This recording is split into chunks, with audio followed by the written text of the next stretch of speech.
Srivastava, welcome back to my YouTube channel.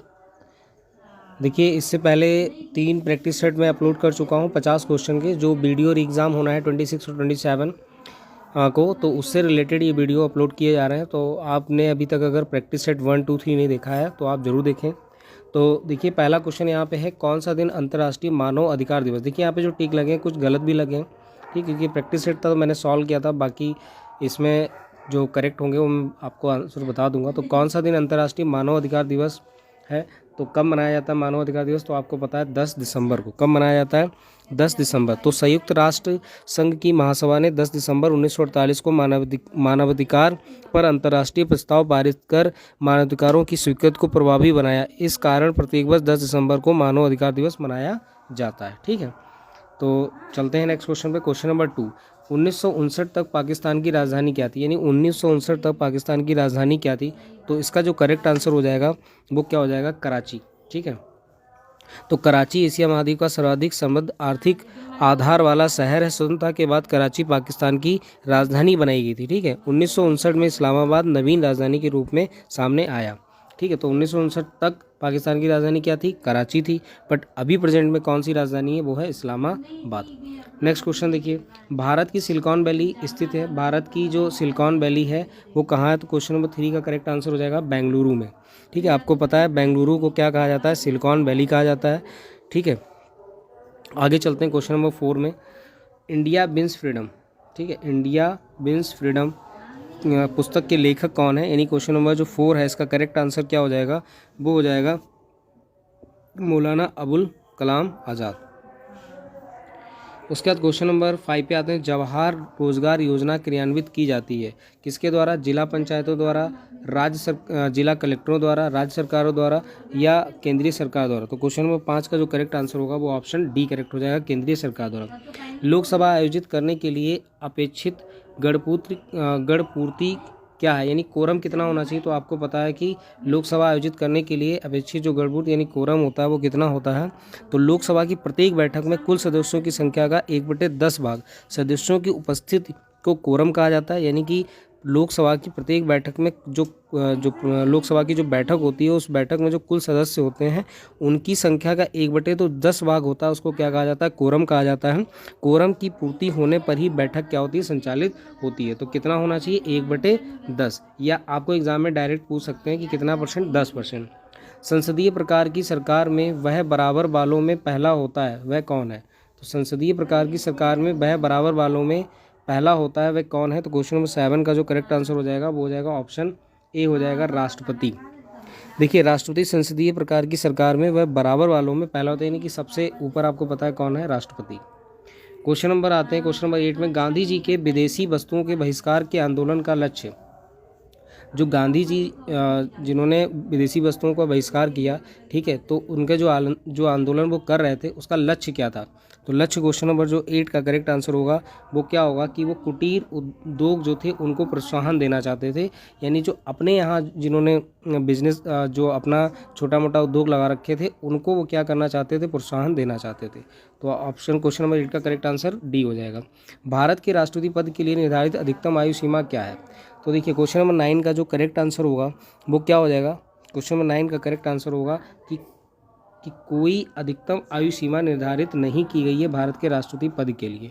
ठीक है, तो क्वेश्चन नंबर 9 का जो करेक्ट आंसर होगा वो क्या हो जाएगा? राष्ट्रपति पद के उम्मीदवार की न्यूनतम आयु सीमा कितनी है? 35 वर्ष है। इस पद के उम्मीदवार के लिए अधिकतम आयु सीमा की कोई चर्चा संविधान में नहीं की गई है। और देखिए, यहाँ पे अधिकतम लिखा है तो कंफ्यूज नहीं होना है कि आप एग्जाम में पहली बार तो ऑप्शन तो नहीं है, लेकिन अगर ऑप्शन इसमें 35 डाल दिया गया होता तो आप कंफ्यूज हो सकते थे। तो क्वेश्चन नंबर 9 को ढंग से पढ़ना है। भारत के राष्ट्रपति पद के लिए निर्धारित अधिकतम आयु सीमा क्या है? तो अधिकतम आयु सीमा जो है तो कोई अधिकतम आयु सीमा नहीं है। क्वेश्चन नंबर चलते हैं 10।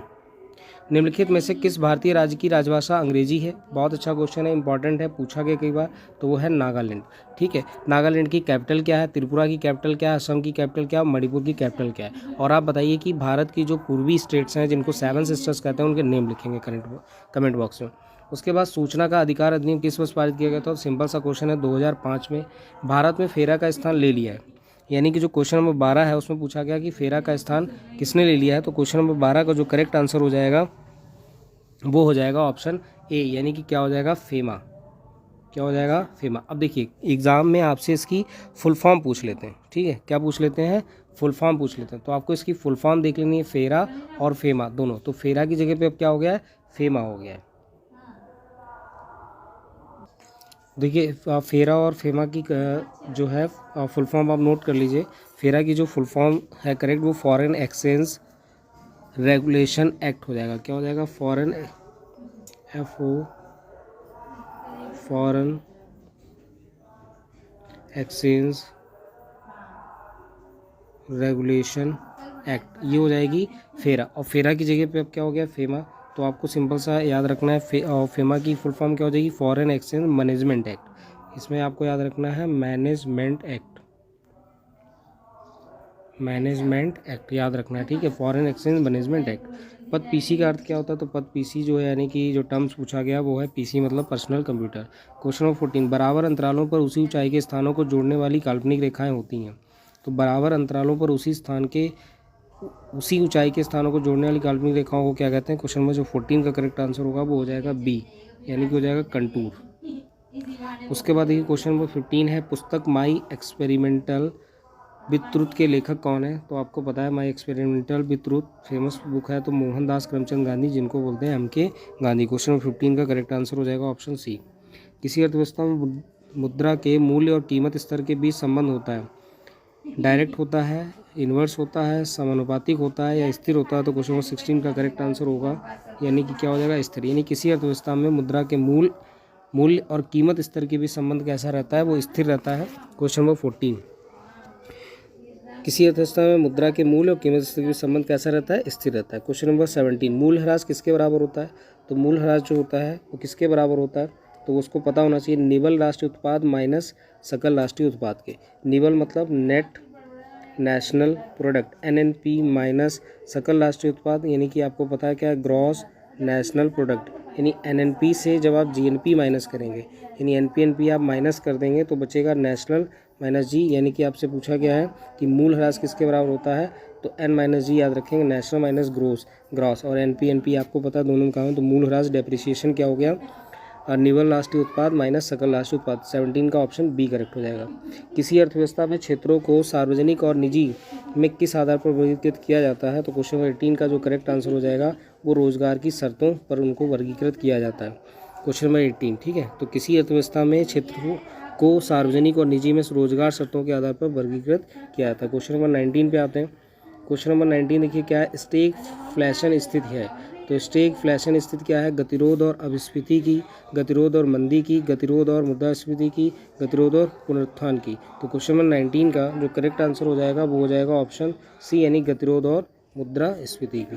राजस्थान में खेतड़ी किसके लिए प्रसिद्ध है। तो राजस्थान में खेतड़ी किसके लिए प्रसिद्ध है, तो क्वेश्चन नंबर 20 का करेक्ट आंसर होगा वो होता है कॉपर की खदानों के लिए। राजस्थान में खेतड़ी किसके लिए प्रसिद्ध है, कॉपर की खदानों के लिए। निम्नलिखित में से कौन सी नदी ज्वारनदमुख यानी एस्चुरी बनाती है, इनमें से कौन सी एस्चुरी बनाती है, आपसे पूछा गया। तो 21 का जो करेक्ट आंसर हो जाएगा वो हो जाएगा ऑप्शन ए, यानी कि नर्मदा, ठीक है। तो नर्मदा नदी क्या बनाती है, ज्वारनदमुख बनाती है, जिसको एस्चुरीज बोलते हैं। उसके बाद भारतीय मरुस्थल की एक महत्वपूर्ण नदी है, तो यानी भारतीय मरुस्थल की एक कौन सी नदी है। तो क्वेश्चन नंबर 22 का जो करेक्ट आंसर होगा वो होगा लूनी नदी। कौन सी हो जाएगी, लूनी नदी। उसके बाद आते हैं क्वेश्चन नंबर 23, नागार्जुन सागर बांध का निर्माण किस नदी पर हुआ है। तो नागार्जुन सागर बांध जो बांध बना हुआ है उसको किस नदी पर बनाया गया है। तो क्वेश्चन नंबर 23 का करेक्ट आंसर होगा वो क्या हो जाएगा, कृष्णा नदी पर बनाया गया। नागार्जुन सागर बांध का निर्माण किस नदी पर हुआ है, कृष्णा नदी पर, ठीक है। तो नागार्जुन कृष्णा याद रखें। आंध्र प्रदेश में अनंतपुर जिला किसके लिए प्रसिद्ध है। तो क्वेश्चन नंबर जो 24 हो जाएगा, 24 का करेक्ट आंसर हो जाएगा ऑप्शन डी, ठीक है, स्वर्ण के लिए। आंध्र प्रदेश में जो अनंतपुर जिला है वो किसके लिए प्रसिद्ध है, स्वर्ण यानी गोल्ड के लिए। उसके बाद बहादुर शाह था, बहादुर शाह क्या था, तो बहादुर शाह क्वेश्चन नंबर 25 जो होगा तो उसके लिए क्या होगा, शेरशाह लोधी शासक, शेरशाह सूरी का उत्तराधिकारी, अंतिम मुगल शासक या मराठा शासक शिवाजी का उत्तराधिकारी। तो क्वेश्चन नंबर 25 का जो करेक्ट आंसर होगा वो सी होगा, अंतिम मुगल शासक कौन था, बहादुर शाह, ठीक है। मंगल पांडे ने 1857 के विद्रोह की पहली गोली चलाई थी कहाँ, बैरकपुर में, मेरठ में, कानपुर में, झांसी में। तो 26 में करेक्ट आंसर क्या होगा, ऑप्शन ए, बैरकपुर में, मेरठ में, कानपुर में, झांसी में। तो क्या हो जाएगा, बैरकपुर, ठीक है। मंगल पांडे को फांसी कब दी गई थी, कमेंट बॉक्स में लिखिए कौन सी डेट थी। जिन संसाधनों का प्रयोग बार बार निरंतर किया जा सकता है उन्हें कहा जाता है? जिन संसाधनों का प्रयोग बार बार निरंतर किया जा सकता है उन्हें क्या कहा जा सकता है? तो क्वेश्चन नंबर 27 का करेक्ट आंसर हो जाएगा ऑप्शन डी, नवीनीकरण ऊर्जा। तो आपको पता है जो सोर्सेज होते हैं वो 2 टाइप के होते हैं, रिन्यूएबल और नॉन रिन्यूएबल। तो रिन्यूएबल मतलब जो दोबारा से प्रयोग किए सकते हैं यानी बार बार, तो वो कौन से हो गए? नवीनीकरण, रिन्यूएबल। केरल के तट को कहते हैं, इंपॉर्टेंट क्वेश्चन है। तो केरल के तट को क्या बोला जाता है? तो क्वेश्चन नंबर 28 का हो जाएगा बी, मालाबार तट। क्या बोलते हैं? मालाबार तट। सांची का महान स्तूप है, सांची का महान स्तूप कहाँ स्थित है? तो क्वेश्चन नंबर 29 का करेक्ट आंसर होगा मध्य प्रदेश में। चरक किसके दरबार में प्रसिद्ध चिकित्सक था? सॉरी, क्वेश्चन नंबर 30 का क्या हो जाएगा? तो देखिए 30 का जो करेक्ट आंसर होगा हर्ष होगा, चंद्रगुप्त मौर्य होगा, अशोक होगा, कनिष्क। तो क्या होगा? कनिष्क। यानी चरक किसके दरबार में प्रसिद्ध चिकित्सक था? तो कनिष्क के। कोपाकवाना पुलिन कहाँ अवस्थित है? तो ये कहाँ है? क्वेश्चन नंबर 31 का जो करेक्ट आंसर होगा वो होगा रियो डी जेनेरियो, यानी कि ऑप्शन सी। उसके बाद आते हैं 32, दक्षिण भारत का मैनचेस्टर किसे कहा जाता है? क्वेश्चन नंबर 32 का देखिए, 32 का करेक्ट आंसर क्या होगा? चेन्नई होगा, कोयम्बटूर होगा, मदुरई होगा, तूतीकोरिन। तो दक्षिण भारत का मैनचेस्टर किसको कहते हैं? कोयम्बटूर को कहते हैं। क्वेश्चन नंबर 32 का करेक्ट आंसर क्या हो जाएगा? कोयम्बटूर। तो चेन्नई, कोयम्बटूर, मदुरई, तूतीकोरिन, सलेम और पोलाची आदि प्रमुख सूती वस्त्र केंद्र। ठीक है, कोयम्बटूर को सूती वस्त्र के व्यापक उत्पादन के कारण दक्षिण का मैनचेस्टर भी कहा जाता है, यानी कि यहाँ पे क्या होता है? सूती वस्त्र का व्यापक उत्पादन होता है। भूमिगत पेयजल में जल प्रदूषक के रूप में उपस्थित तत्व कौन सा होता है? तो वो आपको पता है वो कौन सा होता है? फ्लोराइड होता है। तो क्वेश्चन नंबर 33 का जो करेक्ट आंसर होगा वो ऑप्शन डी हो जाएगा। द बैटल ऑफ बिलोंगिंग किसकी पुस्तक है? क्वेश्चन नंबर 34 का जो करेक्ट आंसर होगा वो अनुपम खेर होगा, शशि थरूर होगा, मनीष सिसोदिया होगा या विकास खन्ना? तो शशि थरूर होगा। भारत भारती पुस्तक किसकी है? तो ये हिंदी के लिए भी इंपॉर्टेंट है और आपकी जीएस के लिए तो इंपॉर्टेंट है ही। तो 35 का करेक्ट आंसर मैथिली शरण गुप्त। भारत भारती किसकी है? मैथिली शरण गुप्त की। ठीक है, उसके बाद देखिए अश्वघोष जो पुस्तक है, ठीक है, सॉरी, अश्वघोष के द्वारा कौन सी रचित है? तो बुद्ध चरितम है। उसके बाद आपको पता है विष्णु शर्मा के द्वारा कौन सी है? पंचतंत्र है। और खुशवंत सिंह के द्वारा कौन सी? इंदिरा गांधी रिटर्न्स। इंदिरा गांधी रिटर्न्स किसके द्वारा लिखी है? खुशवंत सिंह के द्वारा। भारत में एकल नागरिकता का प्रावधान किस देश से लिया गया है? तो क्वेश्चन नंबर 36 का जो करेक्ट आंसर हो जाएगा वो हो जाएगा ऑप्शन बी, यानी कहाँ से लिया गया? ब्रिटेन। ठीक है, क्वेश्चन नंबर 36 एकल नागरिकता का प्रावधान किस देश से लिया गया है? ब्रिटेन से लिया गया है। ठीक है, उसके बाद डीपीएसपी कहाँ से लिया गया? कमेंट बॉक्स में लिखिए अगर पता है आपको। उसके बाद आते हैं क्वेश्चन नंबर 37, जेहान दारूवाला निम्नलिखित से किस खेल से संबंधित है? तो ये करंट से भी रिलेटेड हो सकता है। तो 37 का कार रेसिंग है, वैसे आप इसको पढ़ लेंगे। ठीक है, करंट के क्वेश्चन तो आपको अलग से पढ़ना ही है। ठीक है, उसके लिए भी वीडियो अपलोड करूँगा बहुत जल्दी। Your best day is today नामक पुस्तक निम्नलिखित में से किसने लिखी है? तो क्वेश्चन नंबर 38 का करेक्ट आंसर होगा अनुपम खेर। किसने लिखी है? Anupam Kher. Your best day is today. राष्ट्रीय प्रदूषण निवारण दिवस निम्नलिखित में से किस तिथि को मनाया जाता है? तो 39 का करेक्ट आंसर क्या हो जाएगा? 2 दिसंबर को। क्या मनाते हैं 2 दिसंबर को? राष्ट्रीय प्रदूषण निवारण दिवस। उसके बाद क्वेश्चन नंबर 39, ठीक है, इतना समझ गए आप। उसके बाद आप 30 नवंबर, 4 दिसंबर और 28 नवंबर को क्या क्या मनाते हैं लिखें, और 5 जून को क्या मनाया जाता है ये भी। विश्व मधुमेह दिवस निम्नलिखित में से किस तिथि को मनाया जाता है? इंपॉर्टेंट क्वेश्चन है। तो क्वेश्चन नंबर 40 का जो करेक्ट आंसर हो जाएगा वो हो जाएगा ऑप्शन 14, यानी 14 नवंबर। ठीक है, 5 दिसंबर को क्या मनाते हैं? स्वास्थ्य दिवस मनाते हैं। ठीक है, और 26 नवंबर पता है आपको, 26 नवंबर को, ठीक है, तो 26 नवंबर को कौन सा दिवस मनाते हैं? तो आपको पता है संविधान दिवस मनाते हैं। उसके बाद हाल ही में कौन सी सीमा सड़क संगठन बीआरओ की प्रथम महिला कमांडिंग अधिकारी बनी है? तो कौन बनी है वो? वैशाली हिवासे। वैशाली हिवासे। हाल ही में दिए गए ऑस्कर अवार्ड 2021 में किसे बेस्ट एक्टर का अवार्ड मिला है? तो देखिए क्वेश्चन नंबर जो 42 है ये 2021 का है। ठीक है, आपको याद किसका रखना है? आपको याद रखना है 2023 का। ठीक है, तो उसको नोट कर लेंगे। किसको मिला है? माल्ट, इसको मैं फिर से लिख देता हूँ, ध्यान से सुनिएगा। माल्ट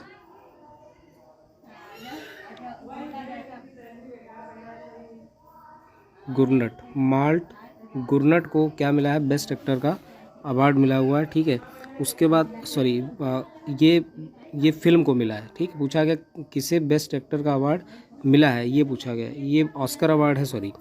ठीक है, तो ऑस्कर अवार्ड जो मिला है, सॉरी ये गलत हो गया इसका, तो इसका करेक्ट आंसर जो हो जाएगा वो हो जाएगा ब्रैंडन फ्रेजर। किसको मिला है? Brandon Fraser. ब्रेंडन फ्रेजर को क्या मिला है? ऑस्कर अवार्ड 2023 का ऑस्कर अवार्ड किसको मिला? ब्रेंडन फ्रेजर को। उसके बाद हाल ही में प्रसिद्ध व्यक्तित्व पंडित राजन मिश्र का निधन हो गया, वे क्या थे? तो वे क्या थे? गायक थे। उसके बाद चलते हैं नेक्स्ट क्वेश्चन 44 क्वेश्चन। निम्नलिखित हाल ही में दिए गए बाफ्टा अवार्ड निम्न से बेस्ट फिल्म का, तो ये भी 2021 का है, तो 2023 का आपको पता होना चाहिए। तो बाफ्टा बेस्ट फिल्म का पुरस्कार किसको मिला है? तो वो मिला है माल्ट गुरनट का। ठीक है, माल्ट गुरनट को मिला है। किसको मिला है? माल्ट गुरनट को बेस्ट फिल्म का अवार्ड। और इसी में आपसे पूछ लिया जाएगा सबसे अभिनेता का अवार्ड किसको मिला है? तो एल्विस। किसको मिला है? एल्विस को। ठीक है, उसके बाद राइजिंग स्टार किसको मिला है? एमा मैके। ठीक है, राइजिंग स्टार, जो राइजिंग स्टार है वो किसको मिला है? एमा मैके। इंपॉर्टेंट है, ध्यान रखेंगे। राइजिंग स्टार जो बाफ्टा अवार्ड दिए गए उसमें राइजिंग स्टार किसको दिया गया है? एमा मैके को। और सबसे अभिनेता किसको दिया गया? एल्विस को। और जो बाफ्टा अवार्ड जो फिल्म किस फिल्म को दिया गया? तो माल्ट गुरनट को दिया गया। ठीक है, उसके बाद कौन व्यक्ति हाल ही में भारतीय लघु उद्योग विकास बैंक सिडबी, यानी सिडबी मतलब small industrial development bank of India के नए अध्यक्ष एवं प्रबंधक किसे बनाया गया? तो इनमें से कोई नहीं है। ठीक है, अब कौन है इस टाइम? माधवीपुरी बुच है। ध्यान रखना, सिडबी की नई महिला जो प्रथम महिला अध्यक्ष है वो कौन है? माधवीपुरी बुच। हाल ही में कौन अपने सभी नागरिकों को मुफ्त स्वास्थ्य बीमा सुविधा देने वाला भारत का पहला राज्य बन गया? इसको आप छोड़ सकते हैं। कौन एथेनॉल नीति को मंजूरी देने वाला भारत का पहला राज्य बना है? तो ये आपको पता होना चाहिए। तो 47। तो 47 का जो करेक्ट आंसर हो जाएगा वो क्या हो जाएगा? डी, यानी बिहार। केंद्र सरकार ने किस नाम से गांव में एलईडी बल्ब उपलब्ध कराने की घोषणा की है? तो क्वेश्चन 48 का करेक्ट आंसर होगा ग्राम उजाला योजना। प्रतिवर्ष विश्व जल दिवस कब मनाया जाता है? तो वो मनाया जाता है 22 मार्च को। ठीक है, जारी वर्ल्ड हैप्पीनेस रिपोर्ट में भारत को कौन सा स्थान मिला है? तो आपको पता कौन सा स्थान मिला है? तो ये मिला है 126। ठीक है, और सब टॉप पे कौन है? फिनलैंड। तो ये 50 क्वेश्चन थे जीएस के। तो आई होप वीडियो अच्छा लगा होगा। वीडियो अच्छा लगता है तो लाइक कर लीजिए और चैनल को सब्सक्राइब करना बिल्कुल ना भूलें। अपने दोस्तों को शेयर करें। Thank you everyone.